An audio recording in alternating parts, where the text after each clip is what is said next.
Durante entrevista ao jornal Jovem Pan desta segunda-feira, o empresário José Edivaldo Brito, que denunciou o suposto esquema de corrupção no MEC, falou sobre o caso e narrou os acontecimentos.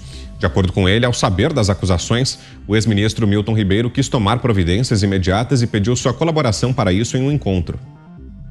E quando eu entro no gabinete do ministro, está Marcelo Ponte, presidente do FNDE, está o ministro, está o Vitor, o ministro atual, Vitor Godoy, né? E está, eu não lembro o nome, porque eu sou meio ruim de guardar nomes na mente, mas tinha um representante, acho, né, aí achismo, mas com quase certeza, da CGU, dentro do gabinete do ministro. Como nós somos caipira do interior, a gente é desconfiado e medroso, né? Em cometer uma injustiça. Quando eu cheguei, eu falei, ministro, eu vim aqui como cristão e o senhor não como ministro, como pastor. Eu vou fazer o que os padres fazem. Eu faço uma confissão aqui no seu confessionário, os padres não contam, então o senhor analisa. E ele me diz o seguinte, Brito, se for o assunto, se o tema é Arilton Moura, todo esse pessoal aqui precisa ouvir, eu preciso que eles estejam ouvindo. Eu falei, então tá bom. E aí, eu relato para o ministro o que aconteceu. E eu posso afirmar categoricamente que a minha visão, quando eu falo com as pessoas, meu olho está linkado no olho de quem eu estou falando. E o ministro levanta suas mãos, coloca a cabeça e diz, é grave, é sério isso. É sério isso. E eu quero tomar providências agora. O senhor aceita prestar depoimento para a CGU? Eu vou abrir um procedimento e imediatamente vou fazer um comunicado para que a CGU abra um procedimento imediato. Falei, ministro, conte comigo. Eu vou depor com certeza. Depois, Brito afirmou que nem Ribeiro e nenhum outro funcionário do MEC estavam envolvidos ou sabiam do suposto esquema e que comprovou para a Controladoria Geral da União e a Polícia Federal que se reuniu com o ex-titular da Educação e juntos pediram a investigação do caso. O ministro não tinha nem os funcionários do ministério uma vírgula para apontar. O ministro pediu para estar ao procedimento, eu voltei embora, daí uns dias, não sei precisar ao certo.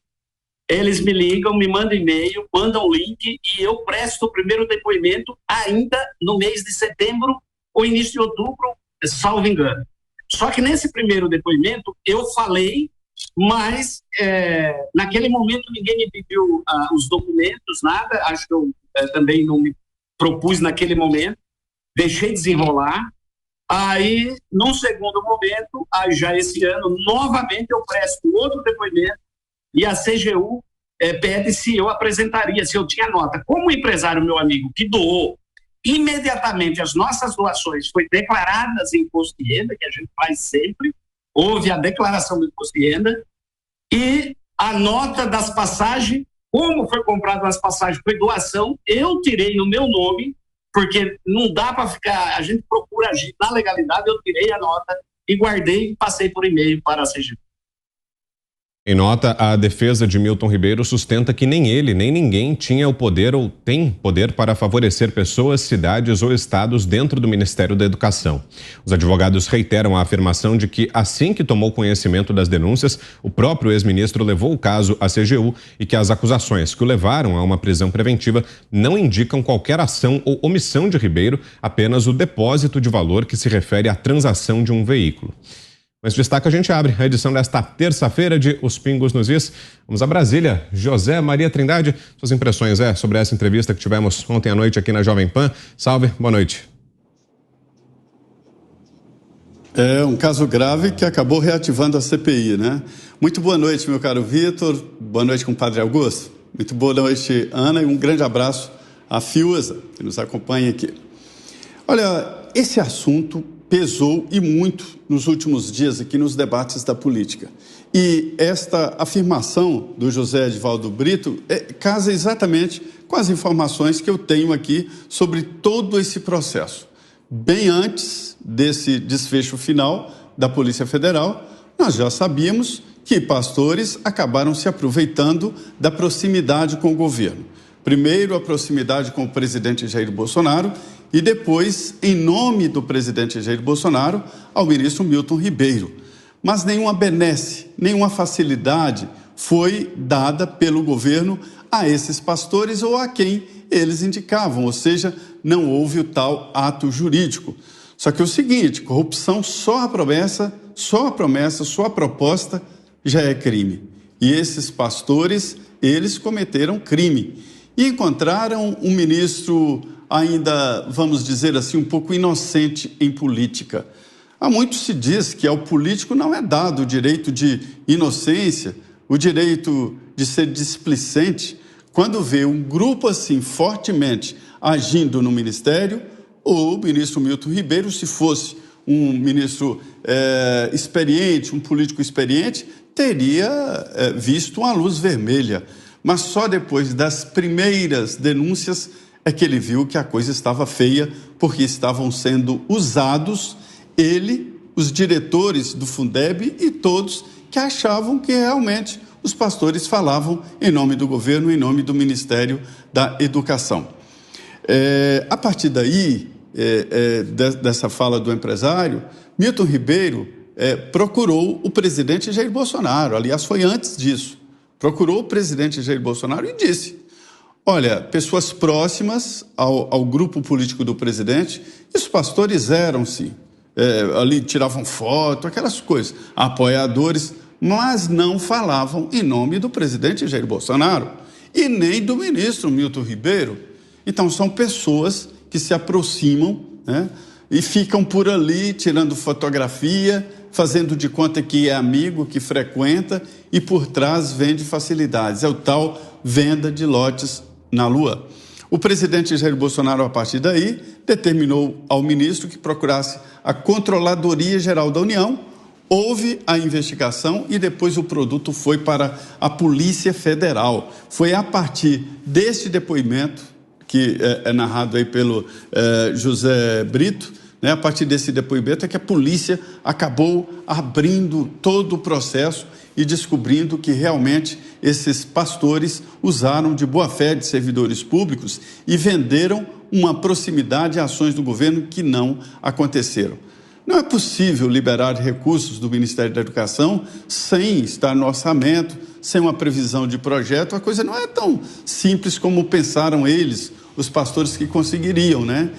E eles devem ter levado muito dinheiro de pessoas que não entendiam o processo, né? Só quem não entende o processo é que vai acreditar numa história da carochinha, assim, de que você me dá um dinheiro aqui, que eu arranjo tal coisa no governo. Isso não é bem assim. Esse processo era com as empreiteiras, mas é preciso ter uma licitação falsa, é preciso ter não sei o quê para chegar naquelas empreiteiras que ficavam com o grosso do dinheiro. Veja a burocracia como é. A burocracia, às vezes, é proteção do dinheiro do Estado. E foi exatamente assim. A partir deste depoimento, que não foi o primeiro, o ministro já sabia, já tinha indicações fortes de que os pastores estavam agindo em nome dele, é que o Estado tomou ciência e se protegeu. Então, esta é a realidade. A novidade aí é que não há uma união ou uma unificação da corrupção no governo e espelhe o que não é próprio. Esta é a lição que fica desse episódio. E que esses pastores sejam presos mesmo.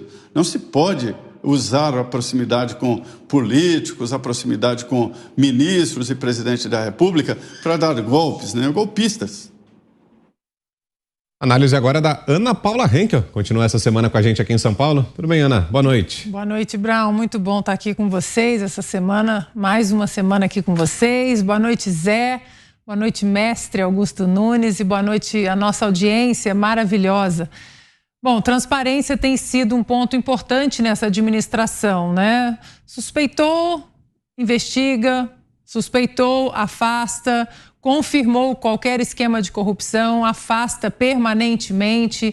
Isso tem sido um ponto do governo do presidente Jair Bolsonaro e não custa a gente repetir, né? O próprio ministro levou o caso à CGU e ele também quis tomar providências imediatas.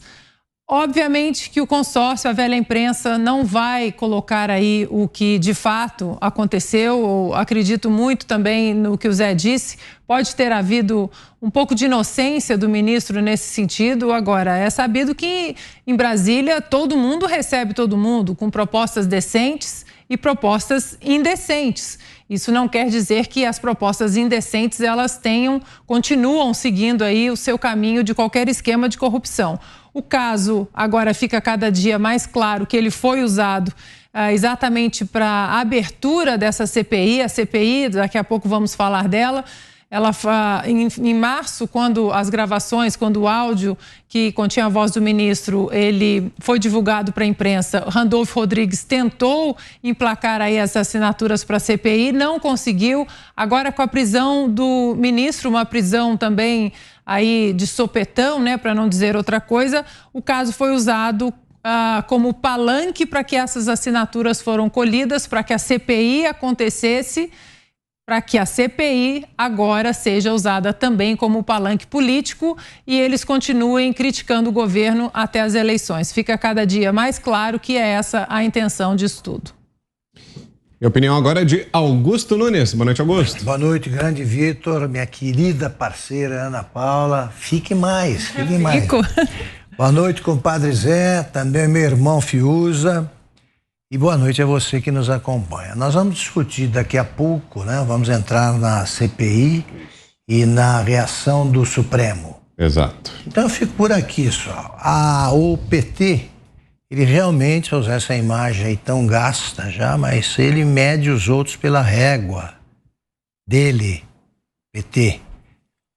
O PT passou 13 anos oferecendo as primeiras páginas dos jornais, a abertura dos telejornais, ao noticiário da rádio. Ele passou 13 anos oferecendo a manchete que era sempre um caso político-policial. Sempre. Eu até sou um dos meus projetos jornalísticos era transferir todo o noticiário sobre o PT para a página de polícia, editoria de polícia, que não é política, é roubo. E agora apareceu um caso envolvendo pessoas que certamente usaram o nome do ministro e o nome do presidente, talvez, para furtar, para fazer o que faz o PT, e pronto. Vibração entre os jornalistas. Agora a corrupção chegou. Eles não estão preocupados com a corrupção do PT, que ainda não foi devidamente punida. Eles querem enxergar a corrupção futura no governo Bolsonaro. Quebraram a cara de novo. E daqui a pouco a gente comenta essa comédia que vem sendo armada aí na CPI, no Congresso e no Supremo.